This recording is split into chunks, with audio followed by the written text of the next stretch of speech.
क्या हाल है students. Paper आपके ओवर हो चुके हैं। 13 सितंबर ख़त्म हो चुका है, नया साल है, नई नई बातें हैं। कुछ लोग पेपर मिला चुके होंगे, कुछ लोग नहीं मिला रहे होंगे, डर रहे होंगे कहीं चूक तो नहीं गए, कहीं क्या हो गया क्या नहीं हो गया।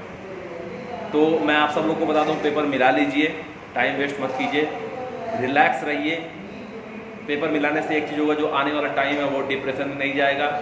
बिल्कुल रिलैक्स रहिए, अपने नंबर कैलकुलेट कर लीजिए। तमाम जो हमारे कोचिंग के बिजनेस वाले लोग हैं, उन लोगों ने अपना टेस्ट सीरीज वो दे दिया है, आंसर की दे दिया है। सभी लोगों ने तुरंत 2 ही 3 घंटे में सब सॉल्व करके पूरा रिप्रेजेंट कर दिया है।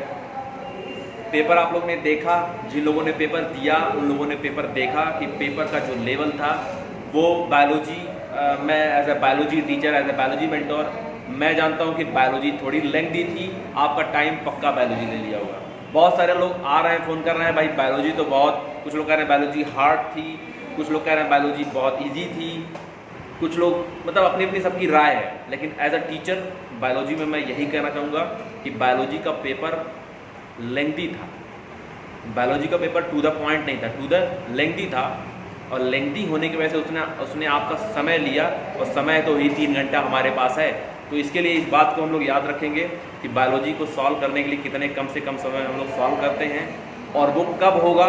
वो तब होगा जब हमारी फ्रीक्वेंसी इतनी सटीक रहेगी, हमारी मेमोरी इतनी सटीक रहेगी, कंसेप्ट इतना सटीक रहेगा कि हम लोग विदिन 45 मिनट बायोलॉजी के सारे क्वेश्चन को एंड करके फिजिक्स केमिस्ट्री की तरफ बढ़ जाएंगे।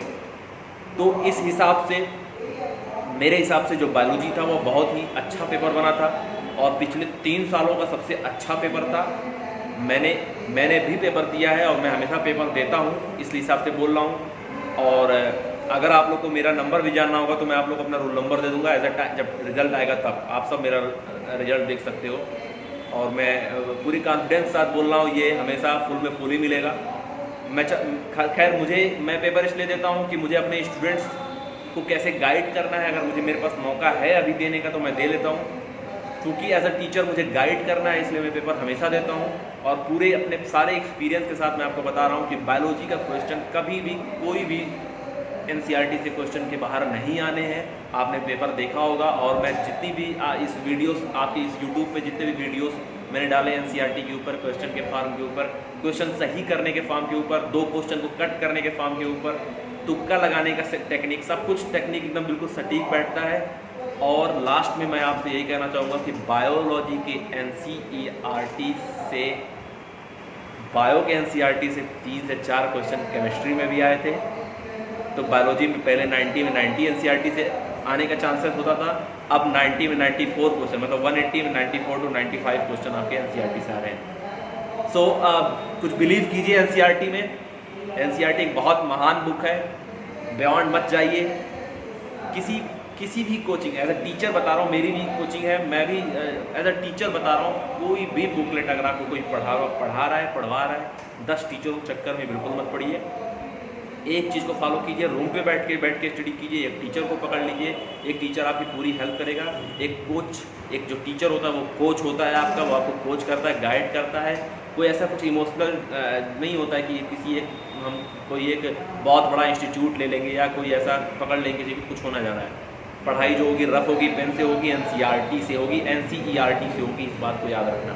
एनसीईआरटी को सबको पढ़ाने की हिम्मत नहीं होती है, सब बिजनेस करते हैं, आपको सिलेक्शन लेना है। याद रखना, आपको बिजनेस नहीं करना है, आपको सिलेक्शन लेना है। इसलिए मैं आपको ये बात बोल रहा हूँ। So thank you so much, और होपफुली आपका पेपर बहुत अच्छा हुआ रहेगा। अब आगे की स्ट्रेटजी बनाएंगे हम लोग पेपर मिलाकर कि नेक्स्ट ईयर में क्या करना है क्या नहीं करना है। आप सभी लोग अपना पेपर मिला लीजिए। किसी भी क्वेश्चन में अगर आपको डाउट लगता है, आपको लगता है क्या 1-2 क्वेश्चन कॉमन होने चाहिए, तो आप मुझे बता सकते हो। मुझे भी एक क्वेश्चन कॉमन होने का लगता है कि एक क्वेश्चन कॉमन हो सकता है, मैं उसको जल्द ही करूँगा बात। अभी मैं उस पर डिस्कशन कर रहा हूँ, है ना। और वो इंसुलिन वाला क्वेश्चन, ग्लूकागॉन वाला क्वेश्चन, थोड़ा सा वहाँ पे हमें लगता है कहीं ना कहीं लैंग्वेज में सुधार करने की ज़रूरत थी उनको। ठीक है। So thank you so much all of you. और बायोलॉजी फंडा विद रजत सर में आप लोग बने रहिए। Thank you.